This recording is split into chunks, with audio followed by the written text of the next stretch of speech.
प्रदेश के सरकार के कैबिनेट मंत्री डॉक्टर संजय निषाद बुलेट पर सवार होकर रैली लेकर योगी बाबा गंभीरनाथ पहुंचे। वहीं जब मीडिया वालों ने उनसे बात किया कि इतनी बड़ी रैली किसने निकाली, उन्होंने कहा कि एक बार रैली देखकर अंग्रेज व मुगल भाग गए थे, जिसके बाद देश आज़ाद हुआ था। लेकिन 70 साल हो गए, हम लोग को अभी अनुसूचित जाति का दर्जा नहीं मिल पाया है, जबकि जिन लोगों को संविधान में लिखा नहीं उन लोग को तमाम तरीके की सुविधाएँ मिल जा पा रही हैं।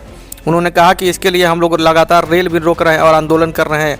रेल रोकने के बाद राज्यपाल ने हम लोग को अनुसूचित जाति का दर्जा लिखा, लेकिन उसके बाद भी हम लोग को अभी तक मिल नहीं पाया। उन्होंने कहा कि मत्स्य संपदा योजना में 60 प्रकार की सब्सिडी लोगों को मिल रही है, लेकिन उत्तर प्रदेश में सब्सिडी कम मिल रही है। उन्होंने कहा इसके लिए हम लोग लगातार आंदोलन जारी कर रहे हैं और इस रैली के माध्यम से हम लोग सरकार से मांग कर रहे हैं कि हम लोग को जल्द से जल्द अनुसूचित जाति में शामिल किया जाए।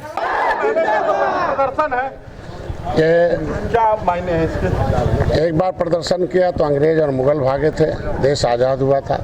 फिर जिन लोगों ने उनको धोखा दिया, अंथा सेमेनगर कमेटी 1949-50 बना कि जो देश को आज़ाद कराने वाली जातियाँ उजड़ी हैं, भूमिहीन हैं, उन्हें 74 प्रकार की व्यवस्था दी, अनुसूचित जनजाति की सुविधा मिलती थी। लेकिन और संविधान में अनुसूचित जाति कहीं अनुसूचित जनजाति है। पूरे देश में प्रधानमंत्री मत्स्य संपदा योजना में 60% की सब्सिडी दी जाती है अनुसूचित जाति और सामान्य का। उत्तर प्रदेश में कुछ धोखेबाजों ने इनका नाम ओबीसी में डाल दिया और जो गैर संवैधानिक था बाद में आंदोलन किया, रेल रोका, सड़क रोका, तो उसमें से राज्यपाल ने निकाला नहीं, पिछड़ी में नहीं है और उनको ओबीसी से खारिज कर दिया और एससी का आदेश दे दिया। तो इनका नाम ओबीसी से खारिज हो और फिर अनुसूचित जाति में गिनती करने का आदेश जारी हो, क्योंकि अनुसूचित जाति की गिनती तो 1931 से अभी हो रही, हमेशा होगी। फंडामेंटल राइट में पिछड़ी जाति की गिनती नहीं होती थी, सामान्य की नहीं होती थी, उसमें हमारी गिनती न हो। हम चूँकि असली जगह हम अनुसूचित जाति में, उसके लिए इनका एक तो आंदोलन है, पूरे देश का, प्रदेश का आंदोलन है। क्योंकि इन लोगों ने एक बार देश को आज़ाद कराया, संविधान में नाम लिखवा दिया, जिसका नहीं था वो ले रहे हैं, जिनका लिखा हुआ वो नहीं पा रहे हैं, तो इनका दर्द तो सड़क पर आएगा। ये मत्स्य विभाग का मेला इसलिए लगाया गया कि इनके जो निषाद पार्टी आई है, फिर मत्स्य मंत्रालय अलग हुआ, उत्तर प्रदेश में हुआ। 41,500 करोड़ रुपया कांग्रेस पिछली सरकारें केवल 3,000 करोड़ रुपया दिया था 67 साल में। 41,500 करोड़ रुपया पूरे देश के मछुआरों के लिए है, उसमें से इनका सब्सिडी 40% उत्तर प्रदेश में है, सामान्य में कर दिया, ये गलत है। उसके लिए है कि इनको अनुसूचित में गिनती हो, 60% सब्सिडी हो और एक छतरी के नीचे सब बुलाया गया है। इनको प्रधानमंत्री ने कहा कि जिन निषादों के पास कुछ नहीं है उन्हें बिना आधार कार्ड के आधार पर 3 लाख उन्हें दे दिया, 4% ब्याज पर काम करें। प्रधानमंत्री मत्स्य संपदा योजना में उन्होंने बहुत ढेर सारी परियोजना, मुख्यमंत्री संपदा योजना में दिया, पट्टे धारकों को 3,20,000 है, इनके बीमा के लिए है, इनके बच्चों को पढ़ने के लिए इंटर में 20,000, बीए में 30,000 है, उससे ऊपर पढ़ेंगे तो जो है 50,000 से ऊपर है। इनके इलाज के लिए नहीं है तो जाकर आयुष्मान भारत कार्ड जहाँ नहीं है कार्ड जिसके पास, वो जाए जहाँ इलाज होता है वहाँ, उनके लिए शासनादेश से 5 लाख का इलाज है। इनकी बेटी की शादी के लिए ये सशक्तिकरण, तो कुछ पट्टे धारक हैं बेचारे, उनका हो जाता है, अधिकारी उनको देते नहीं जल्दी प्रमाण पत्र, घुमाते दौड़ाते हैं। तो इसलिए आज मेला लगा है कि आज के दिन में उनकी सुझाव लिए जाए, उनकी शिकायतें लिया जाए और एक छतरी के नीचे इनका सब कुछ दिया जाए। ये हमारे एक जब सरकार आपकी है और आप कह रहे हो कि गिनती ओबीसी और एससी, तो क्यों नहीं अपने हिसाब से करवा लेते?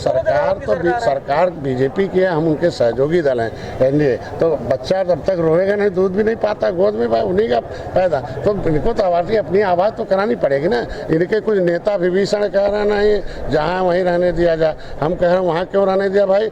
हमारे लोगों के पास पैसा नहीं है, अनुसूचित जाति का होगा। अगर रामचरित्र निषाद दिल्ली से आके अगर अनुसूचित जाति की सीट मछली शहर से लड़ सकते हैं, तो उत्तर प्रदेश के निषादों के खून में क्यों रोका जा रहा भाई? उनको भी विधायक बनाने दिया जाए, उनको भी एमपी बनने दिया जाए। पैसा नहीं है, ये उजड़े लोग हैं, देश को आज़ाद भूमिहीन लोग हैं, इनके लिए अनुसूचित जाति के संविधान में मिला हक मिलना चाहिए। संवैधानिक अधिकार छीना गया है, तो संविधान के अनुसार इनकी गिनती अनुसूचित में हो, यही है। ये अंतिम लड़ाई करने के लिए अभी इसके बाद ये अधिकार यहाँ से करेंगे, अगर नहीं हुआ तो विधायकों को घेरेंगे। विधायक को वोट दिया है, विधायक को सत्ता में पहुँचाया, उनको वकालत करेंगे, पन्ना देंगे, कहें भैया जाके इनके आदेश जारी कराओ गिनती में, और नहीं तो फिर वोट नहीं पाओगे। वोट लिए हो तो वोट लेना होगा। तो निषादों की आवाज़ बनी है और मुख्यमंत्री प्रधान माननीय योगी जी हमारी आवाज़ थे, हमारे अनुसूचित जाति के लिए वो हमेशा सदन में उठाते थे।